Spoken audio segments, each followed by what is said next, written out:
Hello दोस्तों, सुबह के 7 बजने वाले थे। सर्दी थी इसीलिए अभी अभी रोशनी पड़ी थी। मैं घर के लॉन में बैठा अपनी बहन का इंतजार कर रहा था, जो पूरी रात से घर पर नहीं थी। ना जाने कहाँ गायब थी। मैं बड़ा परेशान था। बात ऐसी नहीं थी कि वह पहले रात के वक्त घर में नहीं निकलती थी, लेकिन आज मुझे मेरे दोस्तों ने ऐसी बात बताई थी कि मैं जरूरत से ज्यादा परेशान होने पर मजबूर हो गया था। मेरी बहन का नाम शीतल था। वह बहुत ज्यादा खूबसूरत थी, टैलेंटेड थी, हमसे ज्यादा पढ़ी लिखी थी और हर काम को बड़े तरीके से और आसानी से कर लेती थी। यही उसकी खासियत थी कि वह बहुत ज्यादा मेहनती थी और घबराती नहीं थी। 7 बजे वह घर के अंदर दाखिल हुई। बड़ी थकी हुई लग रही थी। मैंने कहा, दीदी कहाँ रह गई थी आप? मैं इतना परेशान हो रहा था। तो इस बात पर वह हंसकर कहने लगी, इससे पहले तो तू परेशान नहीं होता था, अब क्या हो गया तुझे? पैसे चाहिए क्या? मैंने कहा, पैसों की बात नहीं है। आप क्यों रात रात भर घर से बाहर रहती हो? आपको पता है ना आजकल लोग कैसे हैं। और अभी मैं बोल ही रहा था कि मैंने उनकी कमीज के दामन पर कुछ सफेद सफेद सा लगा हुआ देखा, जो बिल्कुल उनके कपड़ों पर चिपक गया था। मेरी जबान रुक गई। वह कहने लगी, आज तू मेरी फिक्र कर रहा है, मुझे बड़ा अच्छा लग रहा है, लेकिन बात क्यों अधूरी छोड़ दी? बता क्या बात है? मैं बार बार उस दाग की तरफ ही देख रहा था, जो मेरी दीदी की कमीज के दामन पर लगी हुई थी। मैंने कहा, आप कहाँ से आ रही हो? तो उसने कहा, तुझे पता तो है कॉल सेंटर में काम करती हूँ, नाइट शिफ्ट थी मेरी, वही करके आ रही हूँ। अब हट जा, मुझे सोना है। और छोटी से कह दूंगी तेरे लिए नाश्ता बना देगी। मैं उनसे पूछना चाहता था कि आपके कपड़ों के ऊपर क्या लगा हुआ है और आप इतना तैयार होकर क्यों जाती हो, लेकिन मैं नहीं पूछ पाया। वो अपने कमरे में चली गई। हमारा पूरा घर वही चलाती थी, क्योंकि हमारे माँ बाप इस दुनिया में नहीं थे। मैं भी पढ़ाई कर रहा था और मेरी छोटी बहन भी। घर हमारा अपना था, लेकिन और भी बहुत सारे खर्चे होते थे। हम दोनों की पढ़ाई का भी खर्चा था। मुझे अभी कोई नौकरी मिलने वाली नहीं थी। अभी तो मेरा कॉलेज भी पूरा नहीं हुआ था और यही हाल मेरी बहन का था। दीदी ने हम दोनों को माँ बाप बनकर पाला था। मेरे काफी सारे दोस्त थे। मेरी वही उम्र थी जब मैं दोस्तों में रहना पसंद करता था, और फिर दोस्त भी मेरी गली मोहल्ले वाले ही थे। वह हर बात खुलकर करते थे, ऐसी ऐसी बातें कर देते थे जो सुनने में बड़ी अजीब लगती थी। एक दिन मेरे एक दोस्त के साथ मेरी कोई छोटी सी लड़ाई हो गई और हम लोग ज्यादा ही सीरियस हो गए, लेकिन उसके बाद फिर हम लोगों ने एक दूसरे से दोस्ती कर ली। पर मुझे ऐसा लगता था कि वह बात उसने अपने दिल में ही रख ली थी और अब वह मेरे खिलाफ कोई ना कोई बात तलाश कर रहा था। और फिर उसे बात मिल गई। उसने कहा, यह तेरी जो बड़ी बहन है, यह रात रात को कहाँ जाती है? मैंने कहा, तू क्यों पूछ रहा है? तो उसने कहा, मैंने उसे रात को घर से बाहर निकलते हुए देखा, इसीलिए पूछ रहा हूँ। मैंने कहा, नाइट ड्यूटी होती है उनकी, इसीलिए जाती है। उसने कहा, यार ऐसा कौन सा काम है जिसमें नाइट ड्यूटी में इतना तैयार होकर जाना होता है और तू अपनी जवान बहन से नाइट ड्यूटी करवाता है? मैंने कहा, मैं नाइट ड्यूटी नहीं करवाता, जहाँ वह काम करती है वहाँ पर ऐसा ही सिस्टम है। उसने कहा, तुम अपनी बहन से कहो कि वह जहाँ काम करती है वहाँ नाइट ड्यूटी न किया करे, बल्कि कोई डे ड्यूटी कर ले, क्योंकि वह आधी रात को निकली तो मुझे देखकर बड़ा अजीब लगा। मेरे कुछ दोस्त भी मेरे साथ थे। फिर मैंने कहा, यह लड़की कौन है, तुझे तो पता है ना? फिर लड़कों का उनके दिमाग में क्या आता है, पर मैंने उनको कह दिया कि यह मेरे बड़े अच्छे दोस्त की बड़ी बहन है और हम सब की बड़ी दीदी जैसी है। फिर उन्होंने अपना सर नीचे कर लिया और दोबारा मुझसे कोई बात नहीं की। मेरे दोस्त ने मुझे यह बात कही, मुझे बड़ा अजीब लगा। मुझे ऐसा लगा कि जैसे वह जानबूझकर मुझे यह सब कुछ कह रहा था, और वह भी सारे दोस्तों के सामने। मेरे बाकी के दोस्त कुछ नहीं बोले, पर उनके सामने यह बात तो हो ही गई थी। मुझे बड़ा अजीब लगा जब उसने कहा कि तेरी बहन आधी रात को तैयार होकर क्यों जाती है। लेकिन मुझे उसकी एक बात अच्छी भी लगी कि जहाँ काम करती है उसे कह कि वहाँ वह दिन में नौकरी कर ले। एक दिन मैं बैठा था, मेरी दीदी हमारे लिए खाना परोस रही थी। उन्होंने खाना खुद ही बनाया था और अब हमें भी खाना दे रही थी। जब तक हम दोनों खाना नहीं खाते थे, वह भी खाना नहीं खाती थी। और आज उन्होंने मेरी मनपसंद सब्जी बनाई थी, लेकिन फिर भी मेरे दिमाग में मेरे दोस्तों ने इतनी बातें डाल दी थी कि मैं यह भूल गया था कि मेरी बहन बेचारी नाइट ड्यूटी करके आई है, सारे घर को साफ किया है, खाना बनाया है, वह भी हमारी पसंद का, और अब हमें खिला भी रही है। यह तो वही बात हो गई कि कमाई भी वह, पकाए भी वह और खिलाए भी वह। लेकिन फिर भी मैंने बात कर दी। मैंने कहा, आप जिस जगह काम करती हो वहाँ पर कोई ऐसा काम नहीं जो दिन में कर सको? इस बात पर मुस्कुराई और उन्होंने कहा, अगर दिन में वहाँ पर काम करूंगी तो फिर घर के काम कौन करेगा? तुम लोगों के कपड़े कौन धोएगा? खाना कौन बनाएगा? घर भी ऐसे ही पड़ा रहेगा। मैंने अपनी छोटी बहन की तरफ इशारा किया। मैंने कहा, यह करेगी ना? तो मेरी दीदी ने कहा, यह कैसे करेगी? इसे तो पढ़ने जाना होता है और जब इंसान पढ़कर आता है तो उसका कुछ करने का दिल नहीं करता। जब मैं पढ़ रही थी तो मेरे साथ भी ऐसा ही होता था। इसलिए मैं समझ सकती हूँ कि यह बेचारी एक तो पढ़कर आई हो फिर सारे घर के काम करे। ऐसा नहीं हो सकता है। मैंने जानबूझकर अपनी ड्यूटी नाइट की कर रखवाई है ताकि रात में मैं काम कर सकूं और दिन में तुम लोगों का ख्याल रख सकूं। उसने यह बात मुस्कुराकर कही। मैंने कहा, लेकिन इस तरह आपका रात को घर से बाहर रहना अच्छा नहीं लगता है। लोग बातें करते हैं। अब दीदी को गुस्सा आ गया। उसने कहा, कौन से लोग? हमारे घर में तो सिर्फ तुम लोग ही हो। मैंने कहा, हम लोग नहीं दीदी, मोहल्ले के लोग बातें करते हैं। मेरी बहन ने कहा, देखो मोहल्ले के लोग हमेशा बातें करते हैं। तुम चाहे यहाँ बैठकर नारियल भी बेचना शुरू कर दो, तब भी वह लोग बातें ही करेंगे। दुनिया वालों का काम भी बातें करना होता है। उनको क्या पता किसी के घर में क्या हो रहा है, किस तरह से वह 2 वक्त की रोटी पूरी कर रहा है। कोई हमें घर में आकर राशन नहीं दे जाता, खुद कमाना पड़ता है। मुझे अपनी नौकरी से कोई मसला नहीं है। मेरी बहन ने बात खत्म कर दी। मुझे पता था कि अगर मैं कुछ और बोलूँगा तो उसे गुस्सा आ जाएगा, इसीलिए मैं भी चुप हो गया। मैं वैसे भी छोटा था, बड़ा भाई नहीं था कि कुछ भी कहता तो वह आराम से सुन लेती। वह बड़ी थी और मैं हमेशा से उनकी बात सुनता आया था। माँ बाबूजी ने भी यही कहा था कि हमारे जाने के बाद यही इंचार्ज है और फिर जो घर में पैसे लेकर आता है मर्जी भी उसी की चलती है। यह तो एक नॉर्मल सी बात होती है। लेकिन मसला यह था कि मेरी बहन बहुत ज्यादा सुंदर थी और फिर वह बहुत तैयार होकर जाया करती थी। सबसे अच्छे कपड़े पहनती थी। साड़ी तो वह पहनती ही नहीं थी। कभी सलवार सूट तो कभी पैंट के ऊपर कोई कुर्ती पहन लेती थी। ऐसे में और भी ज्यादा खूबसूरत लगती थी। अगर साड़ी पहनती थी तो उसका पल्लू सर पर नहीं रखती थी। वह कहती थी कि काम करने जाती हूँ, ऐसे कपड़े पहनकर जाना होता है कि ज्यादा तंग ना हो। पल्लू संभालती रहूंगी तो फिर काम कैसे करूंगी? पर उसने आज तक हमें यह भी तो नहीं बताया था कि उसका काम किस किस्म का था। बस कहती थी कि मुझे काम है, मेरी ड्यूटी है, मैं जा रही हूँ। एक दिन मैं उसके कमरे में गया। मुझे उससे कोई जरूरी बात करनी थी, लेकिन शायद कमरे में नहीं थी, बाथरूम में थी। बेड के ऊपर उसका पर्स पड़ा था। मैंने पर्स की तरफ देखा। उसमें इतने सारे पैसे थे कि वह पर्स बंद नहीं हो रहा था, जबकि अभी तो 15 तारीख थी, यानी कि उसकी पगार का दिन भी नहीं था। और उसकी पगार कौन सी इतनी होती थी कि इतने सारे पैसे होंगे और पर्स ही बंद न हो। महीने के दौरान तो उसके पास वैसे ही पैसे नहीं होते थे, फिर यह पैसे किसके थे? इससे पहले कि वह मुझे देख लेती मैं वहाँ से चला गया। लेकिन सोच में पड़ गया कि मेरी बहन के पास इतने सारे पैसे हैं। फिर मेरे दिमाग में ख्याल आया। मैंने उससे पूछने का इरादा किया। मैंने कहा, दीदी मुझे कुछ पैसों की जरूरत है। उसने कहा, बोलो कितने पैसे चाहिए? तो मैंने कहा कि मुझे 5,000 चाहिए। मैंने अपने कॉलेज की फीस देनी है। इस दफा पेपर हो रहे हैं तो महीने के दरमियान में ही फीस मांग रहे हैं। मेरी बहन ने कहा कि अभी तो नहीं है मेरे पास, जब पहली तारीख आएगी तो तब ले लेना। मैं हैरान रह गया कि पर्स उसका पैसों से भरा हुआ था और मुझे कह रही थी कि पैसे नहीं है। इसका मतलब तो वह झूठ बोल रही थी और वह इन पैसों को इसलिए छुपा रही थी क्योंकि ये पैसे सही तरीके से आए हुए नहीं थे। मैंने कहा कि थोड़े से भी नहीं है आपके पास? तो वह कहने लगी, जितने तुम मांग रहे हो उतने तो नहीं है, 1000 भी नहीं होगा मेरे पास पूरा। अभी किसी को कहा है उससे उधार पैसे लेने पड़ेंगे ताकि बाकी के दिन गुजर जाए। फिर उसके बाद एक तारीख आ जाएगी तो मुझे पगार मिल जाएगी, फिर मैं तुम्हें पैसे दे दूंगी। अगर तुम्हारा कोई दोस्त है तो तुम उसे उधार ले लो और अपना काम चला लो। मैंने भी कह दिया कि ठीक है, क्योंकि मुझे वैसे तो मसला नहीं था, लेकिन यह सोचकर और देखकर हैरान था कि मेरी बहन कितनी सफाई से झूठ बोल रही थी। उसके पास इतने सारे पैसे थे। अगले दिन मैं फिर से उसका पीछा कर रहा था। मेरी नजर उसके पर्स पर ही थी और मैं यह देखकर हैरान रह गया कि अब उसका पर्स खाली था।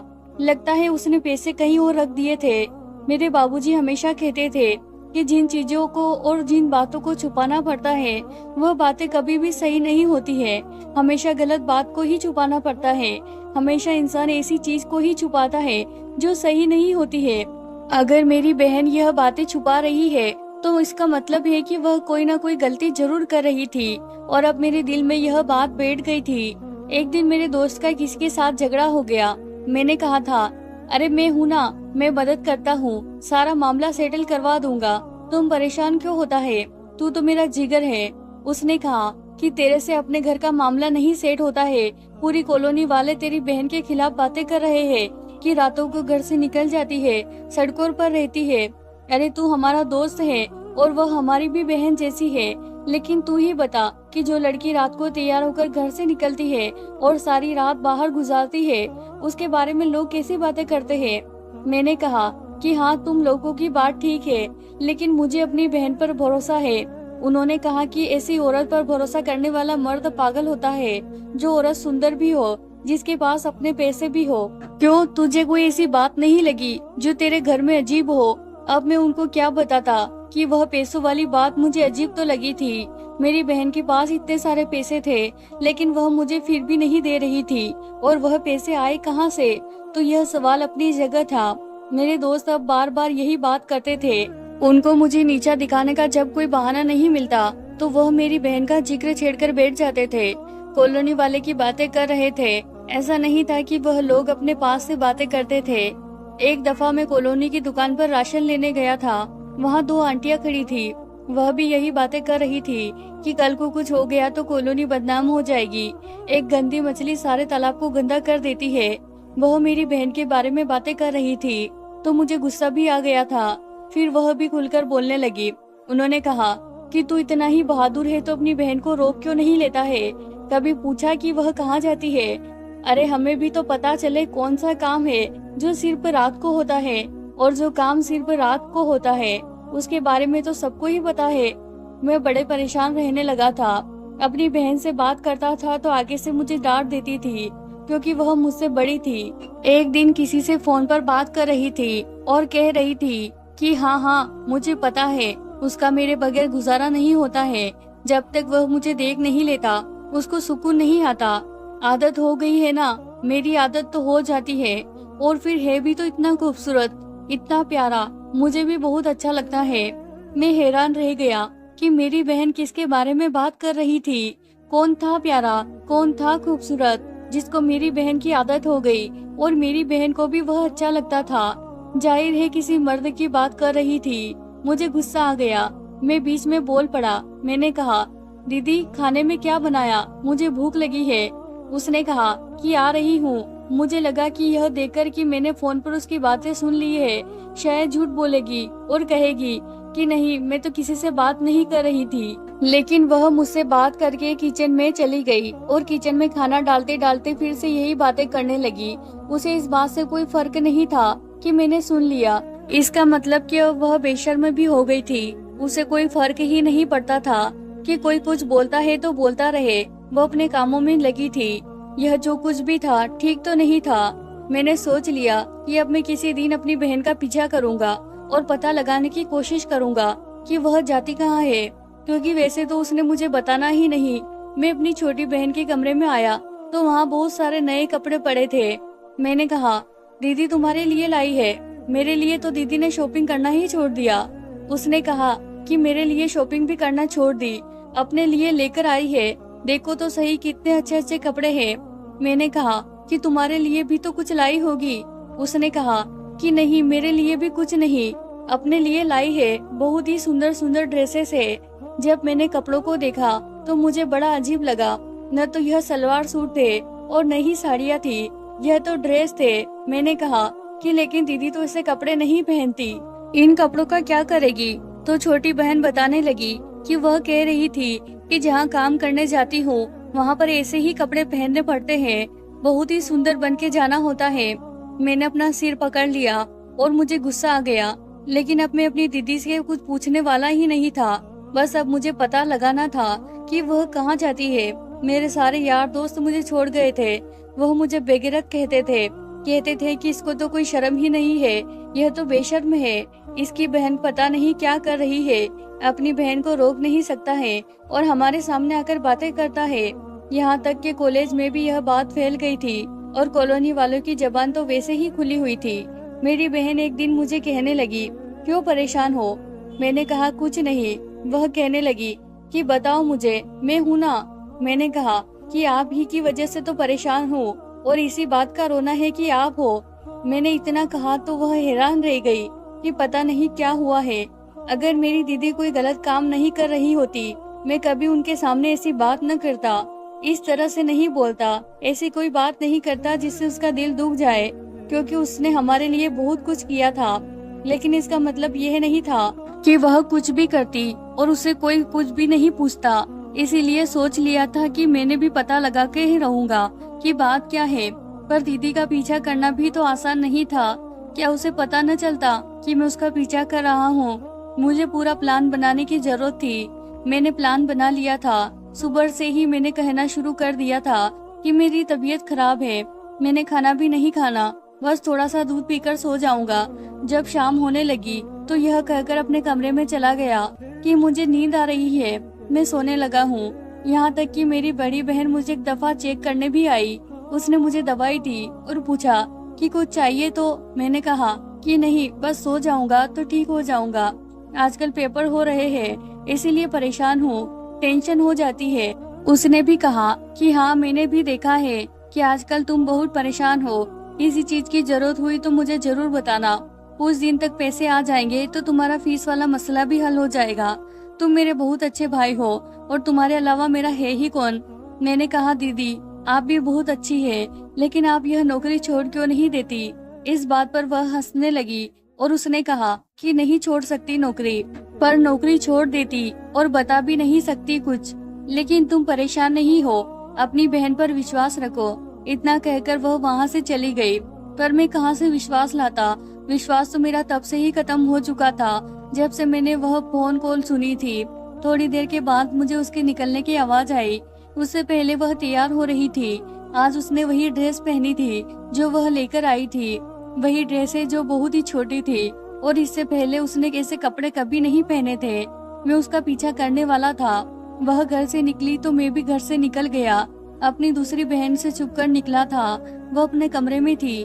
उसे अकेला छोड़कर जाने का दिल नहीं कर रहा था, पर मुझे पता था कि आज हकीकत सामने आ जाएगी और मैं जल्द ही वापस आ जाऊंगा।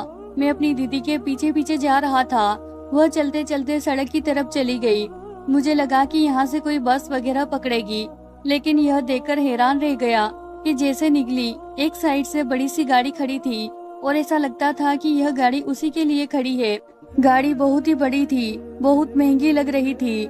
इसके आगे वाली सीट पर एक ड्राइवर भी बैठा हुआ था, जिसने बकायदा ड्राइवर वाली वर्दी भी पहन रखी थी। उसने मेरी बहन को देखकर सलाम किया और बाहर निकलकर गाड़ी का दरवाजा खोला।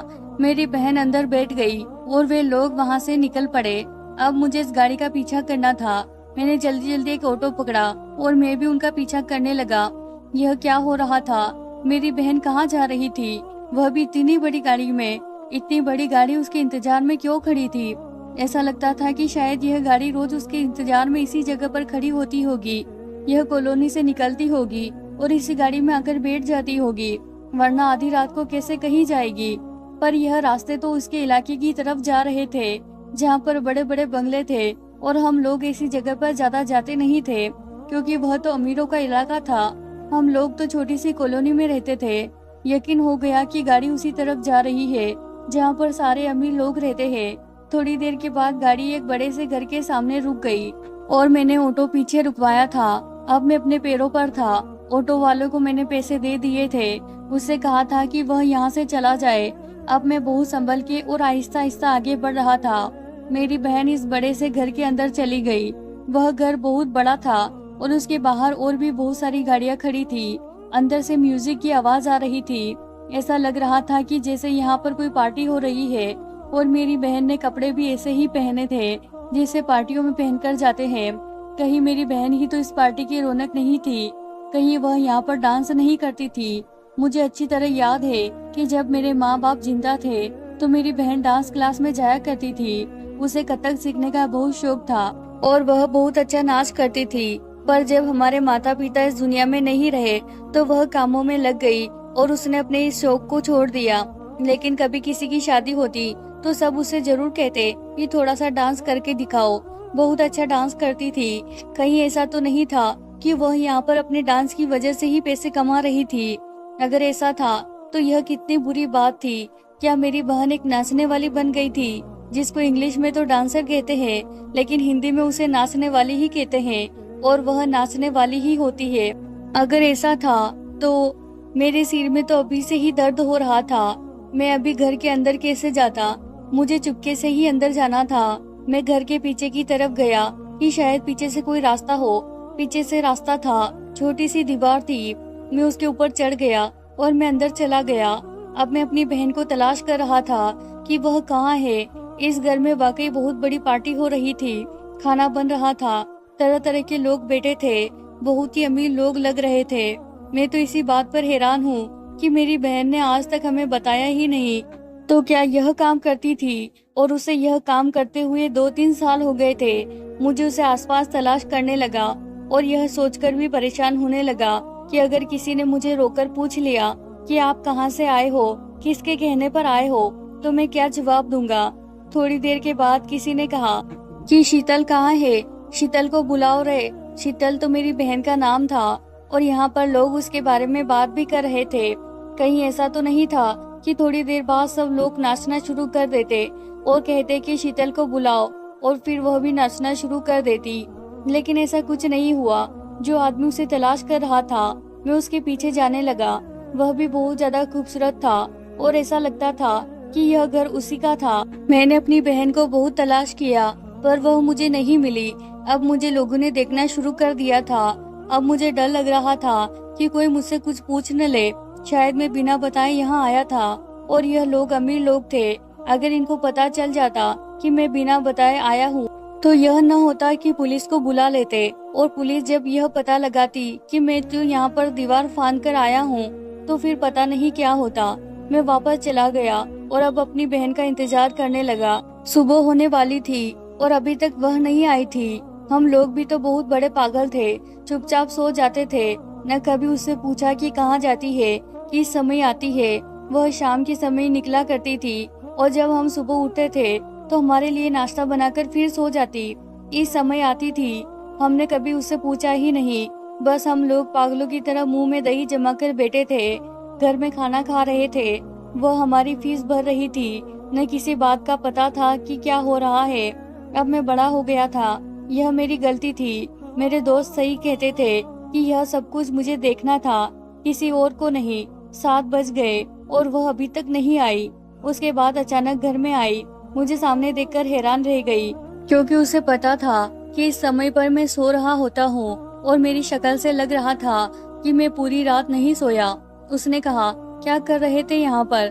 मैं कुछ बोलने लगा, तभी मेरी नजर उसके ड्रेस पर पड़ी, जिस पर कुछ सफेद सफेद लगा हुआ था और बिल्कुल चिपका हुआ था। मैंने कहा, यह क्या है दीदी?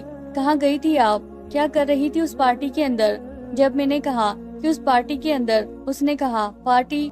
तुझे कैसे पता कि वहाँ पार्टी हो रही थी? क्या तुमने मेरा पीछा किया? तुम मेरे पीछे आए थे? तो वह गुस्से में आ जाएगी। उसने दोबारा पूछा, क्या तुम मेरा पीछा कर रहे थे? मैंने कहा, पीछा ना करता तो और क्या करता? आप कहाँ जा रही थी तैयार होकर? कौन था वह गाड़ी वाला जिसने आपके लिए इतनी बड़ी गाड़ी वहाँ पर खड़ी की थी? और फिर उस पार्टी में सब आपको बुला रहे थे, लेकिन आप मुझे कहीं नहीं मिली। लगता है आप कहीं और ही थी। मेरी बहन आगे बढ़ी और उसने मेरे मुंह पर थप्पड़ मार दिया। मुझे भी गुस्सा आ गया। मैंने कहा, ये क्या लगा हुआ है आपके कपड़ों के ऊपर? कहाँ गई थी आप तैयार होकर? रात रात भर तैयार होकर कहाँ जाती है? मुझे पता है जब औरत मजबूर हो जाती है ना, तो वह इसी तरह की हरकतें करती है, लेकिन आपको मजबूर होने की जरूरत नहीं है। मैं अपनी पढ़ाई छोड़ दूंगा, छोटी की पढ़ाई भी छुड़वा दूंगा, मेहनत मजदूरी करूंगा। कम से कम मेरी समाज में कोई इज्जत तो रहेगी। मेरे दोस्त कैसी कैसी बातें करते हैं आपके बारे में, सारे कॉलोनी वाले बातें करते हैं, और फिर आप भी तो सच नहीं बताती हो। अगर आप सच बता दो तो क्या हो जाएगा? मेरी बहन की आंखों में आंसू आ गए। उसने कहा, दिल तो कर रहा है तुम्हें एक और थप्पड़ मारूं, लेकिन शायद मेरी ही गलती है। मुझे तुम्हें बता देना चाहिए था, लेकिन तुम मुझे कभी नहीं समझ पाते। यह जो मेरे कपड़ों पर लगा हुआ है ना, यह दूध है। अब तुम पूछोगे किसका दूध? कौन सा दूध? बच्चे का दूध, जो बच्चे पीते हैं, डब्बे वाला दूध। मैं हैरान रह गया। मैंने कहा, क्या मतलब? उसने कहा, मैं बहुत बड़े आदमी के घर में काम करती हूँ, उसकी पत्नी बीमार है, मरने वाली है। उसके 3 बच्चे हैं, जिसमें सिर्फ 1-1 साल का ही फर्क है। वो अपनी माँ के बगैर नहीं रह सकते थे, लेकिन अब मेरे साथ बहुत अच्छे से घुल मिल गए हैं। मुझे ही अपनी माँ समझते हैं। दिन में तो बाकी नौकरों के साथ उनका गुजारा हो जाता है, लेकिन रात में मुझे उनको संभालना होता है और मैं ही उनके साथ रहती हूँ, उनको संभालती हूँ। अमीर आदमी है ना, उसका नाम रोहित कुमार है, उसी के बच्चे हैं, वो उसी का घर है। वही मुझे पिक करने के लिए अपनी गाड़ी भेजता है ताकि मैं आराम से रह सकूं। वही गाड़ी मुझे सुबह घर भी छोड़कर जाती है, लेकिन मैं कॉलोनी से बहुत दूर उतरती हूँ ताकि कॉलोनी वाले बातें न करे। नैनी का काम करती हूँ, मैं आया हूँ बच्चों की। मुझे पता चल गया था कि उस दिन तूने फोन पर बातें सुन ली थी। उन्हीं में से एक बच्चे की बात हो रही थी जो मेरे बगैर नहीं रह सकता, मुझे बहुत पसंद करता है। वह बच्चे मुझे माँ कहना शुरू कर दिए। मुझे पता है कि यह नौकरी बड़ी अजीब सी है और लोग बातें करते हैं, लेकिन छोड़ नहीं सकती, क्योंकि बात सिर्फ पैसों की नहीं, बात उन बच्चों की भी है। वह मेरे बगैर नहीं सोते, इसीलिए मैं रात को वहाँ जाती हूँ। दिन में तो वह खेल और मस्तियों में लगकर भूल जाते हैं। उनकी अपनी माँ इस दुनिया से जाने वाली है, उसको कैंसर हुआ है। बहुत पैसे हैं उन लोगों के पास, लेकिन फिर भी वह उनको बचा नहीं पाए, क्योंकि बहुत देर से पता चला और 1-2 महीने में ही उसके पास मेरी बहन बुरी तरह से रोते हुए चिल्ला रही थी। मेरी दूसरी बहन भी कमरे से बाहर आ गई, उसे भी सब कुछ पता चल गया। उसने कहा, आपने दीदी पर शक किया, आपको ऐसा नहीं करना चाहिए था। मैंने अपना सर झुका लिया और मैं दीदी के पास आया। मैं उसके पैरों में बैठ गया। मैंने कहा, मुझे माफ कर दो दीदी, मेरे दोस्तों ने मेरे दिमाग में खराब कर दिया था, मुझे क्या पता था। कहने लगी, हाँ मैंने तुम लोगों को बताया नहीं था। हाँ मैं तुम लोगों से छुपकर यह काम कर रही थी, तैयार होकर इसीलिए जाती थी ताकि वह बच्चे मेरे साथ अच्छे तरीके से रहे। गंदे कपड़े पहनकर नहीं जा सकती, अमीरों के बच्चे हैं। और उस दिन इसीलिए तैयार होकर गई थी, क्योंकि घर में पार्टी भी थी, इसीलिए अच्छे से तैयार होकर जाती थी।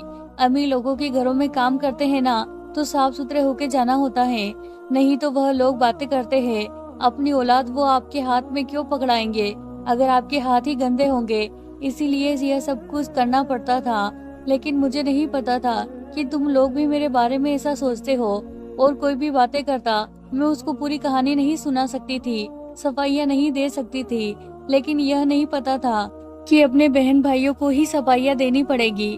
अरे जब अपने को ही कुछ सफाइयाँ देनी पड़े ना, वो अपने ही नहीं होते। मेरी बहन की आंखों में आंसू आ गए और वह अपने कमरे में चली गई। उसने अंदर से दरवाजा बंद कर लिया और अंदर से रोने की आवाज आ रही थी। मेरी छोटी बहन मुझसे लड़ने लगी कि यह सब कुछ तेरी वजह से हुआ, तुझे ऐसा करने की क्या जरूरत थी। मैंने कहा, मुझे क्या पता था, शायद सुबह दीदी ने हमें माफ कर दिया और हमने भी उससे माफी मांगी। रोहित कुमार की पत्नी इस दुनिया से चली गई तो उसने हमारी बहन से शादी कर ली और अब हमारी पूरी जिंदगी बदल गई है, क्योंकि बच्चे हमारी बहन के बगैर नहीं रह सकते थे। अब वे बच्चे मुझे मामा और मेरी छोटी बहन को मौसी भी कहते थे और हम लोग भी उन्हीं के घर में रहते हैं। हमारे हालात बदल गए हैं, सब कुछ बदल गया है। मेरी बहन की वजह से रोहित कुमार नहीं चाहते थे कि इस बात के बारे में ज्यादा लोगों को पता चले। उसने बहुत कुछ सहन किया था, लोगों की बातें सहन की थी, यहाँ तक कि हम उसके अपने भाई होकर भी उसके खिलाफ हो गए, लेकिन फिर भी भगवान ने उस पर कृपा की और आज वह इतनी बड़ी अमीर आदमी की पत्नी बन गई और पूरे घर की मालकिन भी। हमारी जिंदगी भी बदल गई है। हम लोग अच्छे कॉलेज में पढ़ते हैं और किसी बात की चिंता नहीं होती है।